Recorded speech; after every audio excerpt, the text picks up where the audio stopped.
Hello guys, welcome back to Comic Hind. हम आ चुके हैं वुल्वरीन के 12th पार्ट में। तो अगर आपने चैनल को सब्सक्राइब नहीं किया तो कर लीजिए। तो चलिए शुरू करते हैं। जैसे कि हमें लास्ट वाले एपिसोड से पता लगा कि वैम्पायर नेशन इकट्ठा कर रहा है अपनी शक्ति और साधनों को, और वो भी ड्रैकुला की लीडरशिप में। और उन साधनों में है वुल्वरीन का ब्लड भी, जो उनको अलाउ करेगा कि वो दिन में भी बाहर निकल सकते हैं। तो अभी वुल्वरीन निकल चुका है फाइट लेने के लिए सीधे ड्रैकुला से। इसके लिए वो अपनी दोस्त लुइस के पास जाता है, जो कि वैम्पायर हंटर की नाइट गार्ड है। बट उसे तब शॉक लगता है जब उसे पता लगता है कि वो भी वैम्पायर बन चुकी है। बीस्ट और एक्स फोर्स ट्रैक कर रहे हैं ओमेगा रेड को, जो कि म्यूटेंट्स का गद्दार है, और वो ड्रैकुला को इस सब में हेल्प भी दे रहा है। तो यहाँ लुइस और वुल्वरीन बैठे हैं एक छत पे। वो कहती है, लॉगन, ये शहर पेरिस लाइटों का शहर है, बट मुझे ऐसा लगता है जैसे मैं लाइट और डार्कनेस के बीच में हूँ। तो लॉगन कहता है, इसका मतलब क्या हुआ? तो वो कहती है, मुझे ऐसा लगता है कि मैं तो ना मनुष्य हूँ ना ही वैम्पायर। तो वो कहती है, तुम्हें पता है मेरी विश क्या है? तो लॉगन कहता है, क्या? तो वो कहती है कि काश मैं इस एफिल टावर को उठा के अपने सीने में घुसा लेती। तो लॉगन कहता है, हे ऐसा मत कहो। वो कहती है कि मैं मेंबर अगर सच में हूँ नाइट गार्ड की, तो मुझे हंट करके खत्म कर देना चाहिए। मुझे लगता है ये तुम्हें ही कर देना चाहिए, इससे पहले कि मैं और ज्यादा बदल जाऊं। तो लॉगन कहता है, तुम्हें और ज्यादा ट्राई करना होगा। मैंने तुम्हें उन वैम्पायर बच्चों के बारे में बताया था ना, जो नॉर्थ में रहते थे। उन्होंने फाइट बैक किया और वो वैसे ही रहे जैसे वो थे।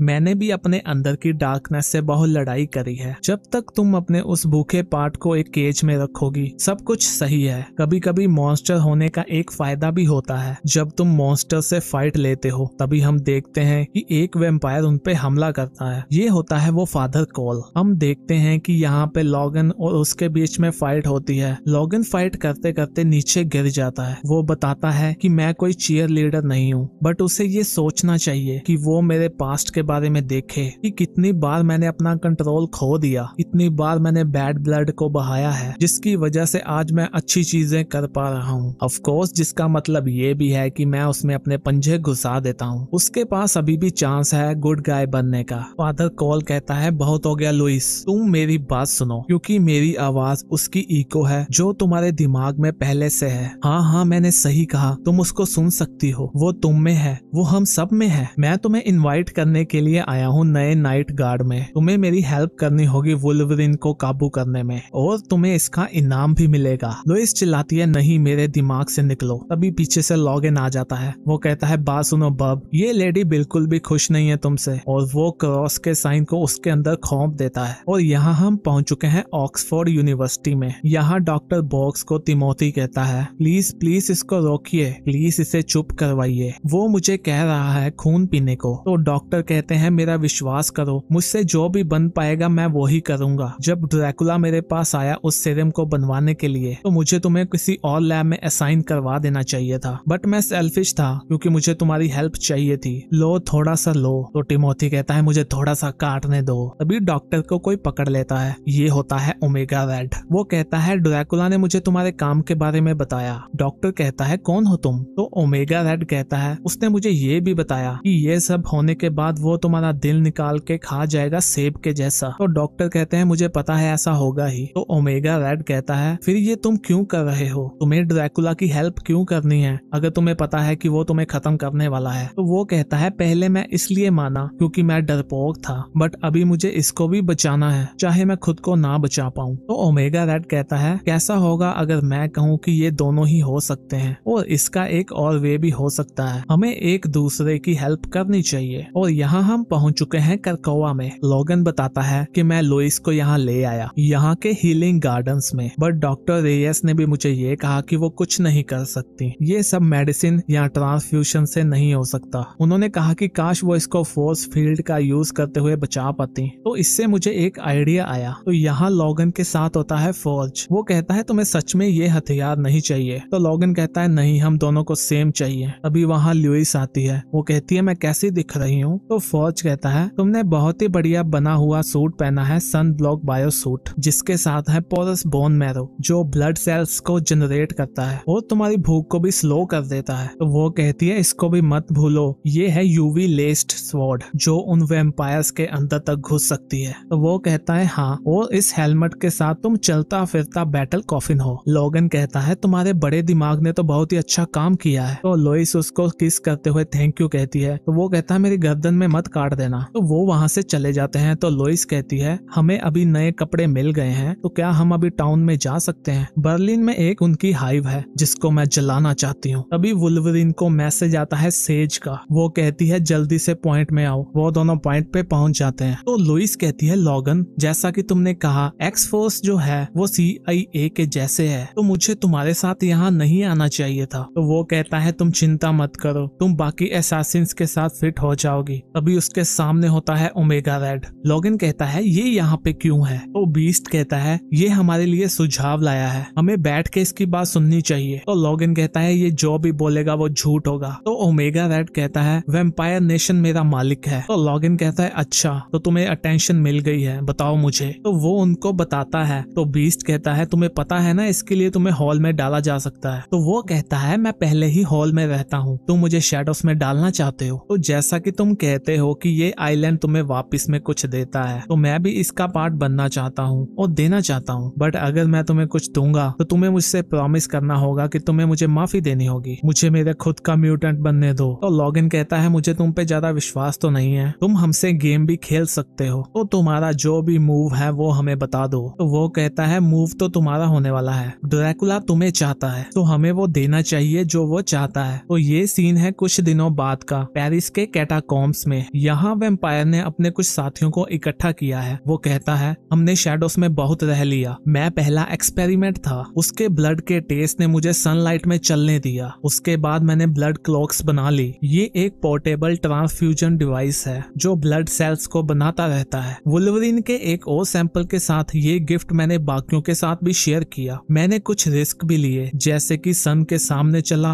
और म्यूटेंट नेशन के साथ पंगा भी लिया। ये सब इसलिए ताकि ये गिफ्ट मैं तुम लोगों के साथ शेयर कर सकूं। अभी तुम्हारी बारी है, क्योंकि वुल्वरीन अभी हमारे पास है, इसी के साथ दिन भी हमारा होगा। हम देखते हैं कि उन्होंने वुल्वरीन को कैद किया होता है और उससे वो और ज्यादा खून निकाल के उन डिवाइसेस में डालते हैं। वो कहता है जल्द ही मेरे सभी बच्चों के पास ये होगा, बट अभी तो चुने हुए को ही ये मिलेगा। अभी हम देखते हैं कि उस खून पीने के बाद उन वैम्पायर्स को कुछ होने लगता है और इसी बीच हमें एक सीन भी दिखाया जा रहा है कुछ टाइम पहले का। वो सभी लोग करकवा की हैचरी में होते हैं। हम देखते हैं कि वहाँ पे उन्होंने लॉगन का एक और क्लोन बना लिया है। तो लॉगन कहता है ये सही नहीं है। तो बीस्ट कहता है क्या हो गया तुम्हें, क्योंकि तुम लोगों को मारने से मना तो नहीं करोगे कभी भी, तुम चिंता मत करो, ये ज्यादा डेंजरस नहीं होने वाला। हम देखते हैं कि सभी वैम्पायर्स चिल्लाना शुरू हो जाते हैं, हम जल रहे हैं। ड्रैकुला कहता है नहीं। तभी लोगन आता है और कहता है तुम तो डर गए बाप। तो बीस्ट लोगन को बताता है कि इस क्लोन का ज्यादा दिमाग नहीं चलेगा, ये बस रेंगने वालों जैसा होने वाला है, इसके अंदर बस ऑक्सीजन भरी गई है। जो सीरम डॉक्टर बॉक्स बना रहे हैं उसमें काफी ज्यादा पोटेंशियल है, क्या पता वो एक दिन इसका इलाज भी ढूंढ ले। बट अभी के लिए हमें इस क्लोन पे ही भरोसा करना होगा और ओमेगा रेड हमारा ट्रांसमिशन के लिए व्हीकल होगा। इस क्लोन का जीन 5 ने एडिट किया है, इसके ब्लड में मोटे फोटोनिक सेल डाले गए हैं, एक ऐसे जीव के साथ जो खुद रोशनी छोड़ते हैं। सही बताऊं तो हमने तुम्हें एक डर्टी बॉम्ब बना दिया है। ड्रैकुला कहता है यहाँ पे एक से ज्यादा वुल्वरीन है और हो सकता है कि डॉक्टर बॉक्स भी 2 हो। वो डॉक्टर को खत्म करते हुए कहता है तुमने मुझे धोखा दिया, मुझे लगा था कि ये डर तुम्हारे लिए काफी होगा। तो डॉक्टर कहता है कि म्यूटेंट ज्यादा डरावने होते हैं। तो हम देखते हैं कि ड्रैकुला चमगादड़ बन जाता है। वो कहता है ये टाइम ही बताएगा कि बड़ा मॉन्स्टर कौन है और वो वहाँ से उड़ जाता है। तो ये सीन है कुछ दिनों बाद का। हम देखते हैं कि लोगन और लुइस पहुंच चुके हैं किंगडम ऑफ सेवियत में, जो कि अदर वर्ल्ड की रियासत है। तो लोगन कहता है कि उसने अराको से टूर्नामेंट में काफी कुछ सीखा। ये जगह रियासत है वैम्पायर्स की, बट वो हमारे वाले जैसे नहीं है। जो भी धरती पर हैं और तुम भी, वो एक ही जाति से आते हैं जो कि है ड्रैकुला की, इसीलिए वो तुम्हारे दिमाग में है, इसीलिए वो तुम लोगों को अपना बच्चा कहता है, बट तुम सभी लोग उसके गुलाम हो। बट यहाँ के वैम्पायर्स एक सत्ता में आते हैं। ये लोग काफी जटिल हैं और डिजाइन में भी काफी अच्छे हैं। ये अपनी भूख के हिसाब से नहीं चलते, जैसे कि वो एक नाम से नहीं जाने जाते। वो अपने जैसे ब्लड वॉर्म में पैदा भी कर सकते हैं। हम जाके उन्हें बताएंगे कि ड्रैकुला एक आर्मी बना रहा है, वो इसे अपने जैसों के लिए इंसल्ट मानेंगे। तो वो दोनों उनके सामने पहुंच जाते हैं। लोइस झुकते हुए कहती है कि आप उसे धरती से मिटाने के लिए हमारी हेल्प करिए। तो वहाँ कोई होता है जो उन्हें कहता है कि तुम डेथ में अपना कोई साथी ढूंढने के लिए आए हो, तो तुम सही जगह पे आए हो। तो हम देखते हैं कि ये होता है डेथ, जो कि एपोक्लिप्स का बेटा बेटा है। तो गाइस इसी के साथ हमारा ये पार्ट खत्म होता है। नेक्स्ट पार्ट देखने के लिए चैनल को सब्सक्राइब कर लीजिए। वीडियो अच्छी लगी तो लाइक भी कर दीजिए। हम भी मिलते हैं नेक्स्ट वीडियो में, तब तक के लिए बाय बाय।